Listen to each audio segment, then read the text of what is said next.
কাঁকড়ার গাত, এখানে কিন্তু কাঁকড়ার চলাফেরার দাগও আছে, দেখছেন।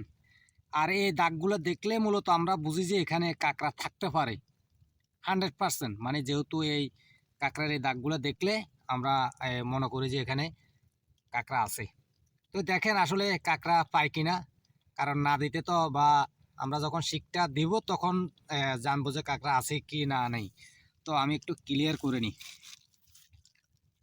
যাতে আপনারা দেখেন ভালো করে, ঠিক আছে। তো দিচ্ছি ভগবানের নাম নিয়ে, আসলে আছে আছে কিনা একটু দেখি। আছে যে, আর এবার মূলত আমরা কাঁকড়াগুলো বের করি, আছে যে তত বড় না মনে।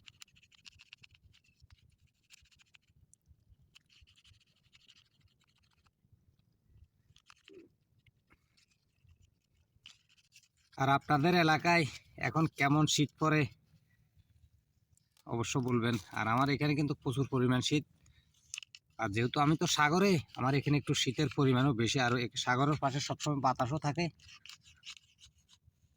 এই কাঁকড়াটা বের হচ্ছে না যেহেতু,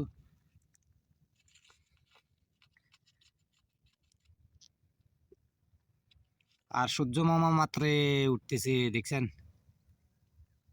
আর এই সময়টা মূলত এইরকম সময় আমি সাগরে, দেখছেন, মাত্র সূর্য মামা দেখা দিচ্ছে।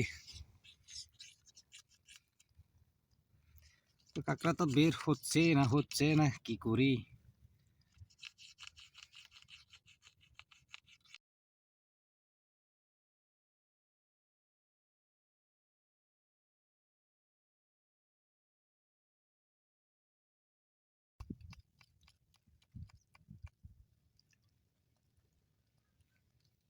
এখানে কয়টা কাঁকড়া?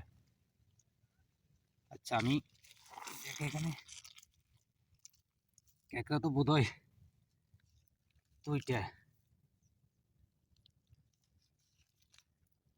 হ্যাঁ, এখানে 2টা কাঁকড়া, দেখছেন। এই স্যার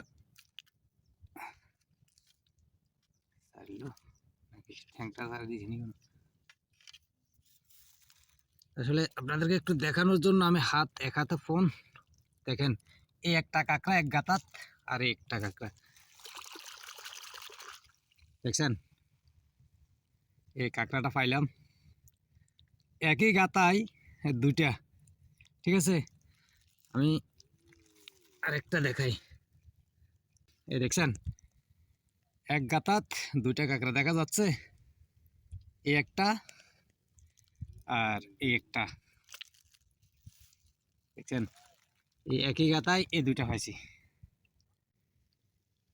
আশা করি দেখা যায় বোধহয়, ঠিক আছে।